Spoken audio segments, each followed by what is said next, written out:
Activity bar ରେ ଦେଖା ଦେଇଛି fill the blanks using past simple or past progressive। ଆମେ past simple past progressive ଆଲୋଚନା କରିବା ପୂର୍ବରୁ ସେ ବାବଦରେ ସମ୍ୟକ ସୂଚନା ମୁଁ ତୁମକୁ ଦଉଛି ଏବଂ ସବୁଠୁ ଗୁରୁତ୍ୱପୂର୍ଣ୍ଣ କଥା କହୁଛି ଯେ କି ପ୍ରଶ୍ନ ଭିତରେ ଆମେ ଖୋଜୁଥିବା ଉତ୍ତର ସବୁବେଳେ ଥାଏ। ଆମେ ଯେଉଁ କହନ୍ତି ସେ ପିଲାର ଅଧିକ ବୁଦ୍ଧି ସେ ଅଧିକ ନମ୍ବର ରଖୁଛି। ବାବୁରେ ବୁଦ୍ଧି କିଛି ନୁହେଁ।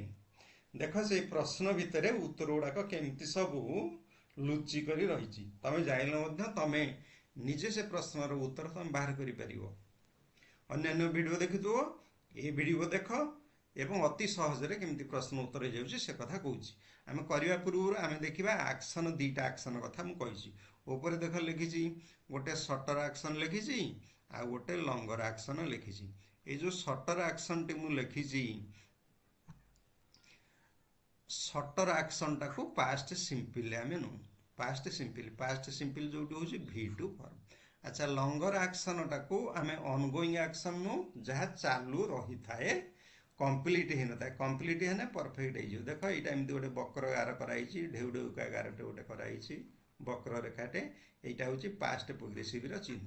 ଏଇ ଯେଉଁ ତୀର ଚିହ୍ନଟା ମୁଁ ଦେଖେଇଛି ଏଇଟା ହେଉଛି ସିମ୍ପଲ ପାଷ୍ଟ ଚିହ୍ନ। ଆର ଅର୍ଥ ବୁଝୁଛ କ'ଣ? ଗୋଟିଏ କାମ ଚାଲିଥିଲା ବେଳେ ପାଷ୍ଟ ପ୍ରୋଗ୍ରେସିଭ ଲଙ୍ଗର ଆକ୍ସନ, ଯେଉଁ କାମଟି ହୁଏ ହେଇଗଲା ସର୍ଟର ଆକ୍ସନ ପାଷ୍ଟ ସିମ୍ପଲ ହୁଏ। ପାଷ୍ଟ ପ୍ରୋଗ୍ରେସିଭ ପାଇଁ ଆମେ ୱାଜ ଓୟାର ଭର୍ବରେ ଆଇଏନଜି ବ୍ୟବହାର କରିବା ଏବଂ ପାଷ୍ଟ ସିମ୍ପଲ ପାଇଁ V2 ଫର୍ମ ବ୍ୟବହାର କରିବା। ଦେଖ ପ୍ରଥମରେ ଅଛି ୱାନ୍ସ ହ୍ୱେନ୍ ଆଇ ରିଡ୍। ଆଚ୍ଛା, ତୁମେ ନିଜେ କୁହ ରିଡ୍ଟା ସର୍ଟର ଆକ୍ସନ ହବ ନା ଲଙ୍ଗର ଆକ୍ସନ ହବ? ରିଡ୍ଟା ଚାଲୁ ରହିଥାଏ, ତାହେଲେ ଚାଲୁ ରହିବା ପାଇଁ କ'ଣ କରିବା? ଆମେ ପାଷ୍ଟ ପ୍ରୋଗ୍ରେସିଭ ଲେଖିବା, when I was reading in my room. ଦେଖ ତାପରେ ବି ଆଉ ଦୁଇଟା କଥା ମୁଁ ତୁମକୁ କହିଛି। ସେ ଦୁଇଟା କଥା ହେଲା ଯେ କି ଗୋଟେ ଷ୍ଟେଟିଭ ଆକ୍ସନ, ଗୋଟେ ଷ୍ଟେଟିଭ ଭର୍ବ, ଗୋଟେ ଆକ୍ସନ ଭର୍ବ। ଆକ୍ସନ ଭର୍ବ ଗୁଡ଼ାକ ବାହାର ଦୁନିଆରେ ହୁଏ, ତାର ଆରମ୍ଭ ଥାଏ, ତାର ପ୍ରୋଗ୍ରେସ ଥାଏ, ତାର ଏଣ୍ଡ ଥାଏ।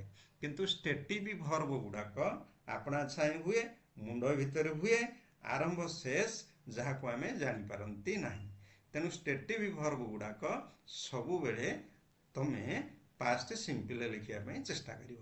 ଯଦି ଆକ୍ସନ ଭର୍ବ ହେଉଛି ତମେ ତାକୁ ଦେଖିପାରୁଥିବ, ତାର ଆରମ୍ଭ ଅଛି, ଶେଷ ଅଛି, ସେଗୁଡ଼ିକ ସବୁବେଳେ ପାଷ୍ଟ ସିମ୍ପଲ ହେଇପାରିବ, ପାଷ୍ଟ ପ୍ରୋଗ୍ରେସିଭରେ ଆକ୍ସନ ଭର୍ବ ଗୁଡ଼ିକ ହେଇପାରିବ। କିନ୍ତୁ ଷ୍ଟେଟିଭ ଭର୍ବ କେବେ ପାଷ୍ଟ ପ୍ରୋଗ୍ରେସିଭରେ ହବ ନାହିଁ। ହେଲା? ଆଚ୍ଛା, ତାହେଲେ ହ୍ୱେନ୍ ଆଇ ୱାଜ ରିଡିଂ, ଏଠି ଆମର ହେଲା କ'ଣ ନା ୱାଜ ରିଡିଂ ହେଲା, ୱାଜ ରିଡିଂ। ଆଚ୍ଛା, when I was reading in my room, ମୋ ରୁମ୍ରେ ମୁଁ ପଢ଼ୁଥିଲା ବେଳେ ଆକ୍ସନଟା ଚାଲିଥିଲା। କ'ଣ ହେଲା? ଆଇ ହିୟର, ତାହେଲେ ହିୟର କରେକ୍ଟ ଫର୍ମ ହେଲା V2 past simple. I herd, ମୁଁ ଶୁଣିଲି।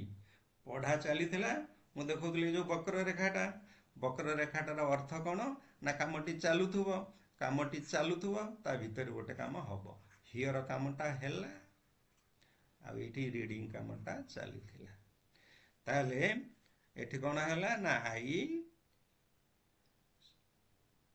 ହର୍ଡ। ଆଚ୍ଛା, ହର୍ଡ HEARD।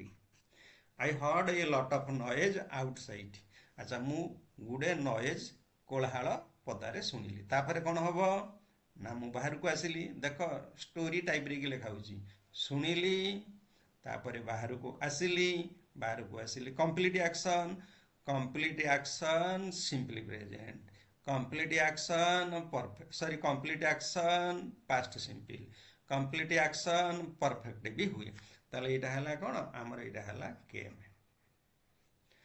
ଆଣ୍ଡ ଏ, ଆସିଲି, ଏବଂ ସିଟା ହେଉଛି ଗୋଟେ ଷ୍ଟେଟିଭ ଭର୍ବ, କାରଣ ଆଖି ଅଛି, ଆଖିରେ ଆପଣା ଛାଏଁ ଦେଖି ହବ।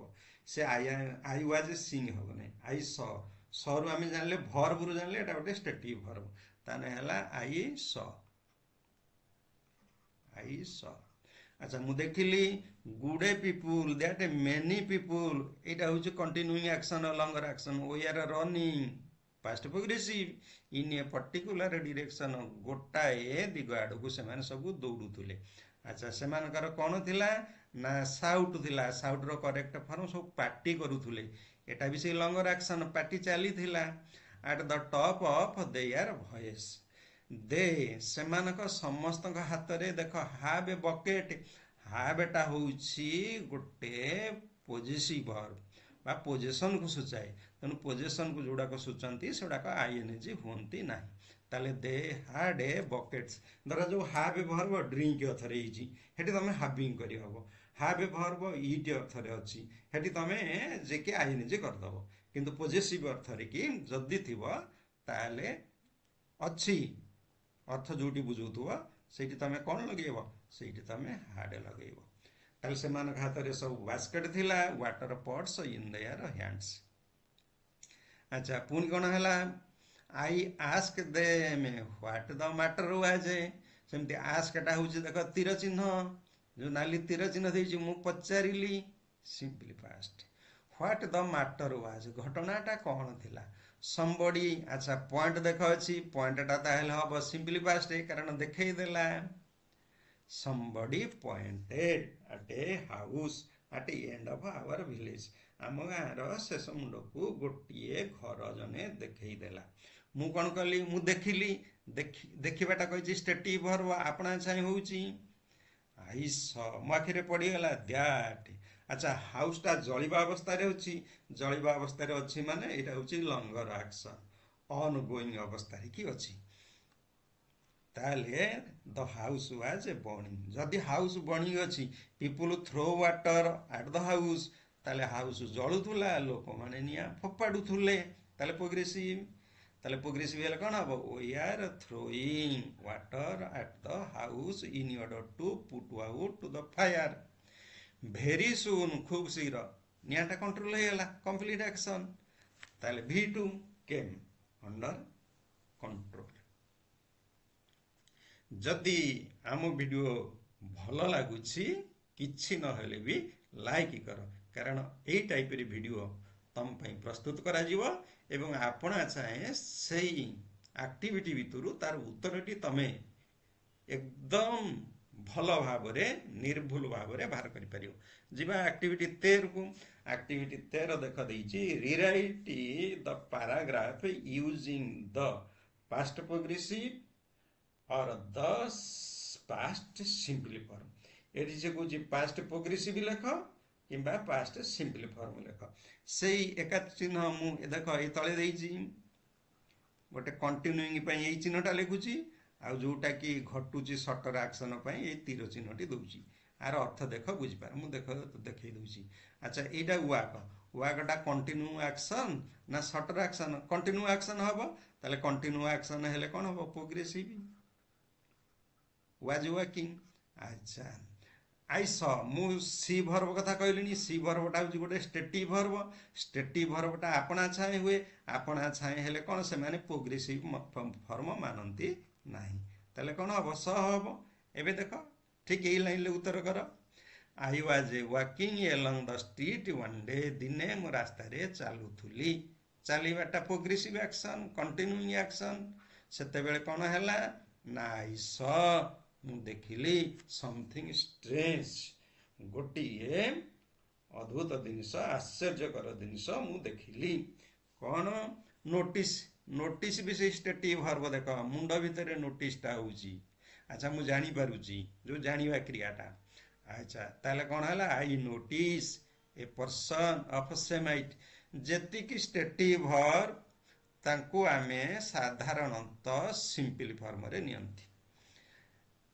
ଆଣ୍ଡ ସେମିତି ହାଡ୍, ମୁଁ ଆଗରୁ କହିକି ଆସିଛି, ଏଟା ପୋଜିସନକୁ ସୂଚାଉଛି। ସେମ୍ ହେୟାର ଷ୍ଟାଇଲ ତାର ଥିଲା।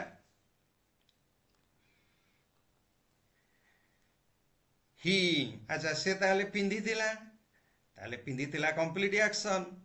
ହି wore clothes of same colour. ଆଉ କ'ଣ, ଗୋଟେ ବେଗ୍ ସେ ହାତରେ ଧରିଥିଲା, ଏଇଟାକୁ ଆମେ କଣ୍ଟିନ୍ୟୁ କରିଦେବା। was carrying a school bag just as mine। ମୋରି ଭଳିଆ ସେ ଗୋଟେ ସ୍କୁଲ ବ୍ୟାଗ୍ ଧରିଥିଲା। ଆଚ୍ଛା, ତାପରେ ଦେଖ ଦେଇଛି, ହି ଜଷ୍ଟ କମ୍ ଆକ୍ରସ୍ ଦ ରୋଡ୍।